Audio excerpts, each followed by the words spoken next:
తెలుగుకు స్వాగతం. నిజాయితీ మనసులో మానవత్వం, అదే మన రాష్ట్ర ఉప ముఖ్యమంత్రి వర్యులు కొణిదెల పవన్ కళ్యాణ్ గారు. గర్జించే స్వరం ఆయనది, గుండెలను తాకే భావం ఆయనది. అలలు ఎన్ని ఎదురైనా తన ఆశయాల తీరం వైపు సాగిపోయే సముద్రం ఆయన వ్యక్తిత్వం. గౌరవ రాష్ట్ర ఉప ముఖ్యమంత్రి వర్యులు శ్రీ కొణిదెల పవన్ కళ్యాణ్ గారి సందేశం మనందరి కోసం.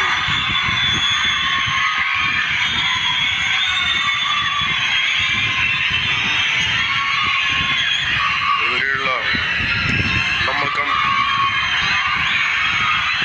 అభివృద్ధి, సంక్షేమం బహిరంగ సభకి ఇచ్చేసిన సుదీర్ఘమైన పరిపాలనా అనుభవం, రాజకీయ అనుభవం ఉన్న గౌరవ ముఖ్యమంత్రి వర్యులు శ్రీ నారా చంద్రబాబు నాయుడు గారికి నా హృదయపూర్వక నమస్కారం. గౌరవ కేంద్ర పౌర విమానయాన శాఖ మంత్రివర్యులు శ్రీ కింజారపు రామ్మోహన్ నాయుడు గారికి నా హృదయపూర్వక నమస్కారం. గౌరవ కేంద్ర కమ్యూనికేషన్లు మరియు గ్రామీణాభివృద్ధి శాఖల సహాయ మంత్రివర్యులు డాక్టర్ పెమ్మసాని చంద్రశేఖర్ గారికి నా హృదయపూర్వక నమస్కారం. భారతీయ జనతా పార్టీ రాష్ట్ర అధ్యక్షులు శ్రీ పివిఎన్ మాధవ్ గారికి, గౌరవ సమాచార సాంకేతిక ఎలక్ట్రానిక్స్ కమ్యూనికేషన్స్ మరియు రియల్ టైమ్ గవర్నెన్స్ శాఖ మంత్రివర్యులు సోదరులు శ్రీ నారా లోకేష్ గారికి నా నమస్కారం. గౌరవ శాసనసభ్యులు చంద్రగిరి నియోజకవర్గం శ్రీ పులివర్తి వెంకటమణి ప్రసాద్ గారికి నా హృదయపూర్వక నమస్కారం. జనసేన ఈ కార్యక్రమంలో పాల్గొంటున్న సహచర మంత్రివర్గ సభ్యులకి, శాసన మండలి మరియు శాసనసభ సభ్యులందరికీ, ప్రజాప్రతినిధులకు, నాయకులకు, అలాగే ఇక్కడికి విచ్చేసిన ప్రజలందరికీ, మీడియా మిత్రులకు మరి మీడియా మాధ్యమాల ద్వారా ఈ కార్యక్రమాన్ని వీక్షిస్తున్న ప్రజలందరికీ నా హృదయపూర్వక నమస్కారం. ముందుగా ప్రధానమంత్రి గారు సుదీర్ఘమైన కాలం పరిపాలనలోకి ఉన్న ప్రధానమంత్రిగా భారతదేశంలో మొట్టమొదటిసారి అన్ని రికార్డులను అధిగమించి, అంతకుముందు జవహర్లాల్ నెహ్రూ గారి సుదీర్ఘమైన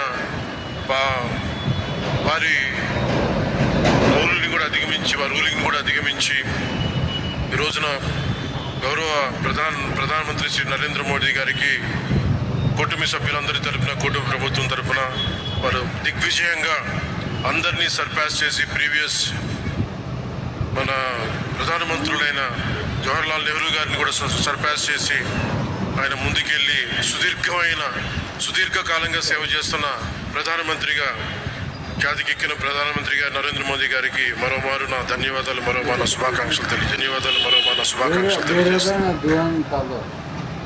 ఈ కార్యక్రమం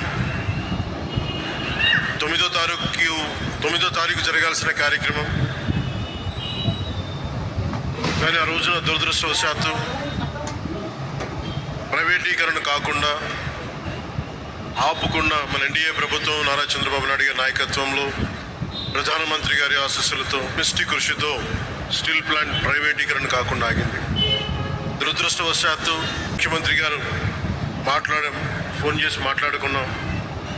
ప్రాణాలు కోల్పోయిన ఈ సందర్భంలో, ఈ దుర్ఘటన జరిగిన సందర్భంలో మనం ఈ విజయోత్సవ సభ బాగున్నదని చెప్పి పెద్ద మనసుతోటి ఆ రోజు గౌరవ ముఖ్యమంత్రి నారా చంద్రబాబు నాయుడు గారు దాన్ని పోస్ట్పోన్ చేసి ఈ రోజుకు పెట్టారు. మనస్ఫూర్తిగా అలా నిర్ణయం తీసుకున్నందుకు వారికి ఈ సభ తరపు నుంచి ఈ వేదిక తరపు నుంచి మనస్ఫూర్తిగా వారికి నా ధన్యవాదాలు తెలుపుతా ఉన్నా. ప్రజాస్వామ్యంలో అంతిమ న్యాయ నిర్ణేతలు ప్రజలు తమ తీర్పు ద్వారా దేశం కానీ రాష్ట్రం కానీ ఎటువైపు నడవాలో నిర్ణయిస్తారు. అటువంటి ప్రజలు బలంగా మాట్లాడినప్పుడు అది కేవలం ఒక రాజకీయ నిర్ణయం కాదు, ఒక సందేశం, ఒక హెచ్చరిక, ఒక దిశానిర్దేశం అవుతుంది. 2024లో ప్రజలు ఒక రాజకీయ సంస్కృతిని తిరస్కరించారు, భయాన్ని తిరస్కరించారు, అహంకారాన్ని తిరస్కరించారు. అధికారమే అంత అన్న భావజాలాన్ని తిరస్కరించారు. ప్రజాస్వామ్యంలో ప్రజల కంటే ఎవరు పెద్దవారు కాదని మరోసారి గుర్తు చేశారు.